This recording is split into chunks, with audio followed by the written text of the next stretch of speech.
There is a country beyond that which is known to humankind. A stray country. A country that exists west of October, whose borders are somewhere between midnight train whistles and the distant howl of a dog. A country that lies somewhere in the stitched and jittering static between radio stations.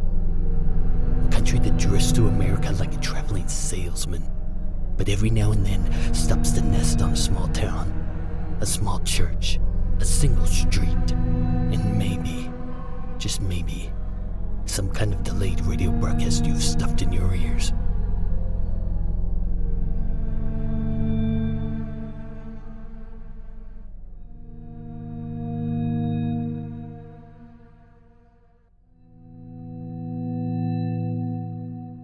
Chapter 23. A Ghost Made from the World of 1987. To the church, Jack said, still holding hands, pulled Billy like a wagon to the road.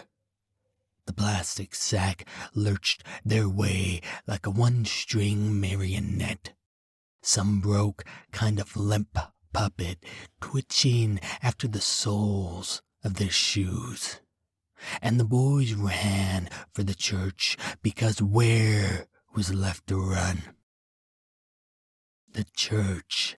Because when the apocalypse came, or Russians launched up nuclear thunderclouds to rain a holocaust upon America, the church. It was the bomb shelter for the soul. The money changer to the currency of fear. The place you brought your fright. And it was traded out for faith. The place where you brought your terror. And it was traded out for teaching, tenets, and canon. So yes, the church. Because the devil couldn't slosh about the chapel. No, that'd be like the moon showing up at high noon. Was impossible. Couldn't be done. And it didn't matter the whore, the type, the season, salted taste of it all. The church was the answer. Yards of dying cattle. Go to the church. Abandon gasoline stations. Find yourself a church. Defiled graveyards and ghouls on parade. Take shade beneath the steeple. Crumbling mansions full of bad angels cast out of heaven. Get yourself to God's mansion. No whore could get itself inside a church. Every boy knew that. And then they were at the front door. Billy feeling a goddamn fool because it was locked. And why lock a church? Wasn't God always open? He thrashed against the door, but the bolts are made to piss down the arm pumps of little boys, and so the door moved exactly 0.0 inches. And Billy heard behind him the music of plastic sacks on the wind.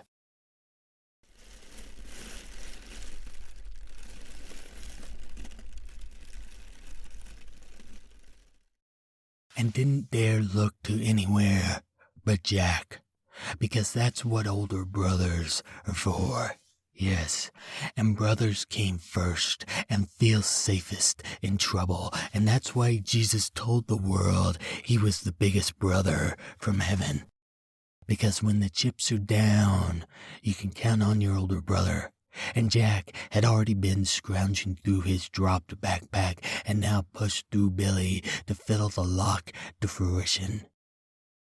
Click. And the boys were inside. Door slammed, locked, even though Billy had just said a church should never be locked, and running down the hall because the door to the church was glass and they didn't want to, just plain could not stand or stomach watching the plastic sack bluster like radio static against the glass. Did not want to feel like they were in some reverse zoo, where they were boxed in an empty lion's cage while the loosed pride stalked about the grounds, because how would you escape? Yes, the boys ran down the hall, not looking back, but heard the funerary hymn of nothing plastic, scraping, open mouth kissing the glass. They hid behind the pulpit, because if church was holy, the chapel was holier. And if a chapel was holier, the pulpit was holiest. Yes, the holiest place in the whole church would be where the gospel of Jesus Christ was bullhorned. The spot where Bible verses were boom mic'd loud enough to compete with football stadiums profaning the Sabbath in 27 sin-salted cities across the country. The pulpit. The place where the preacher made sense of the dust. The place a man of God could stand to x-ray the souls of pew sitters. The place where the furnace of Christ was stoked with pastoral coke, shoveled full of platitudes and proverbs and psalmody, the fuel to steam the church through the turbulent sea on its way to the rapture. There they sat, two boys, backs against the pulpit, like touching it would help. Their breathing slowing, made reverent by the room. Slowing, slow, close to normal, almost normal, very near normal, quite normal now, but afraid to look at each other, afraid the other's eye was an old movie house, plain chainsaw cinema, projector clicking off all the grotesque things in the world of film. Dead bugs in plastic sacks, old janitors, and dead Eddie Schneider. 9-car trains of unused condoms, and the ghastly sight of a dead boy's semen waiting to die in a white plastic sack-lined garbage can. But it was too quiet in the chapel. The room made the megaphone scripture into the bones of men, women, and children. Billy cleared his throat. How did you get that key? Jack didn't answer because the answer was Jack. Billy somehow heard the answer, nodded. It got quiet again. There were no babes in arms, battered alive by the audible butt slap of King James English. There were no whispers of mothers trying to keep kids quiet for Jesus. No protest of 5-year-old insurrectionists. There was no familiar sound of men gambling for salvation, anteing up their own souls. Nor could they hear the sound of grown men's voices swallowing themselves, falling into the rim of sleep. They could not hear the pocket snores of old men, the elbow nudges of old women to wake husbands. There was no sound of cereal being eaten or Ziploc baggies uncorked. No hymnals stirred. No bug zapper crinkle of an almost invisible Bible page turning. The sound of teenagers scribbling notes on the back of amplification hymn books was missing, as was the sound of passing paper. And above all, most of all, there was no sound of eyes glancing over the river of misfits, casting judgments at this Coney Island freak show called the congregation. The chapel was very, very quiet. As quiet as an empty movie theater. I can't get in, Jack said, as if contact with the pulpit helped him read souls. Well, what if it's a different kind of ghost? Jack was listening. Not something that wears a sheet and stalks a graveyard. Something made from the world of 1987. Billy breathed. You know, the modern world. What do you mean? Sure, a church can protect you against vampires and ghouls and werewolves and ghosts, 'cause those are all old world horrors. Stuff the church figured out how to beat. But what if what? What if it's not a ghost of a long time ago? What if it's not an old-fashioned ghost, Jack? What if it's a new-fashioned ghost? Billy, a ghost is a ghost. Yeah, except the janitor was talking about how bankers made the plastic sacks, and I don't want to talk about the janitor. But Jack, what if that plastic sack is a ghost of today? I mean, think about it. What if it's just bad pieces all come together from our time? So it has a blurred face you can't see because all the houses look the same, because we listen to the same music and watch the same TV shows. It's restless and wanders nowhere because we don't know where we're going anymore. I mean, it used to be west, or to the moon, but we're out of frontiers. So we Americans just wander to and from work half asleep, filling out minds with Jeopardy trivia, but not really learning anything, filling the continent with more houses and neighborhoods just like ours, not because suburbia is a frontier, but because it's the only thing left to do. A sick kind of hobby.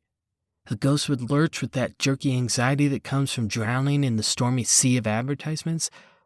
It comes from trying to buy all the things ad men try to sell us with a wallet that's just too small, but they yell at us, more cars, more clothes, more candy, more VHS tapes, more Nintendo games, more TVs, more. Yeah, a ghost of today would have that uneasy resentment of the middle-class man who's shown too many products to stay happy. It would have the aggressive whine of a vacuum salesman, the broken record drone of the bill collector, the inhibited terror of the billed suburbanite, and a million other twisted feelings, each line on top of the other, like a pile of Halloween masks. Billy took a lungful of good church air. Yes, that's what a ghost of today would look like, Jack. It wouldn't be something grimy. Not anymore. No, maybe in the 40s, when the factories smoked day and night and blew it on the cities. But since then, we've cleaned up the air, shipped the smoking overseas. It would be something that represents America today. Like what? Billy thought. It'd grow out of the brand new world. It'd be the single worst item we ever created. Some kind of metaphor for all the bad and wrong and just plain messed up aspects of today. But it wouldn't be nuclear missiles or machine guns or mustard gas. No. It'd be something horrible we never even realized we made. Billy's voice fell into itself. His eyes flickered like he was watching a horror film.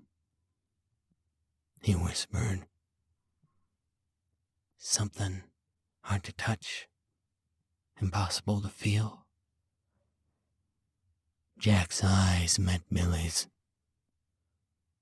Billy's eyes met Jack's. What does a plastic sack feel like anyways, Jack? Like a plastic sack. Like a plastic sack. But you can't describe something with itself. You can't say a plastic sack feels like a plastic sack. So what does it feel like? I don't know. That's because there's no good words for it. Because it's not anchored to anything in the world. Look, Billy, a ghost of today would be something that reflects all the sick appetites of Americans. To make things cheaper, to pay less, to cut costs at all costs. Something that's hungry, can't be stopped. Something that's sewn together by the 7 deadly sins. Something we could fly as the flag of today and... Enough! Look, Billy, wake up. This is all in your head, and you're freaking me out, okay? Put your mind on a leash, tie it up in the yard, lock it in the kennel because it's running wild, and for good reason. Yes, Eddie killed himself last night, and yes, we stood in his bedroom all afternoon. Yes, we've been in school after hours and twice met that old janitor who's weird because who wants to mop up the space where other people are making their heads better? But a man who is too dumb to figure out how to get smarter and make more money, okay? The janitor's weird, because all janitors are weird, because why wouldn't you just play by the rules? Why wouldn't you just go to college and work in a bank? That's where the money is. Why wouldn't you just go work in advertising? Why would you mop up all the trash a bunch of kids throw away? It's just not normal, and meeting a guy like that in a school after hours is gonna shake a good kid up, okay? But enough. This is all in our heads. People fall and crack their heads open and die, even on our street, like Mary Brogan. And kids say horrible things to each other and kill themselves, like Jenny Hale and Eddie Schneider. And weird guys push mops in schools because that's the only place that will give them jobs. And plastic sacks float around the streets because there are 10 quadrillion of them in circulation, okay? And now that we're here cowering in a church like it's going to protect us, but protect us from what, Billy? Churches can't protect you against your own thoughts. Billy was looking at Jack's hands. They were shaking. He put them in his pockets. And I'm going home, okay? I've had enough of this shit, okay? I'm going home and I'm gonna play Nintendo, and look, if you want to believe in plastic sack ghosts, that's fine, but I don't want to hear about it anymore. Jack stood, but did not walk. Billy watched, waited for a brother to lead out, waited for a brother to walk so that he could follow.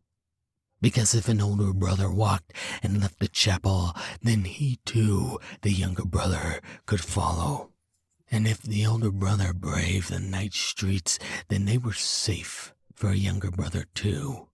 And if an older brother could go home and play Nintendo and sleep soundly all night without any nightmares, then so could the younger brother. And so Billy waited for Jack to take a step. Just one little step that would let him know it was all made up. Pretend shadow shows inside his mind. Imaginatorium slough off from his own eyeball theater. But Jack didn't move. He didn't step or stir or stride or amble or skip or gait. He stood very, very still. And Billy waited for his older brother to move, because any movement towards home, even an eye blink in the direction of home, would let Billy know it was all made up, all pretend, all make-believe. But Jack stood very, very still, with eyes locked on the chapel door, which was the opposite direction of home. And Billy wanted to say, Jack, go home, lead out, show me the way, show your younger brother how safe the path home is. But Billy couldn't say any of these things. He could only look at his brother standing and search himself for a prayer.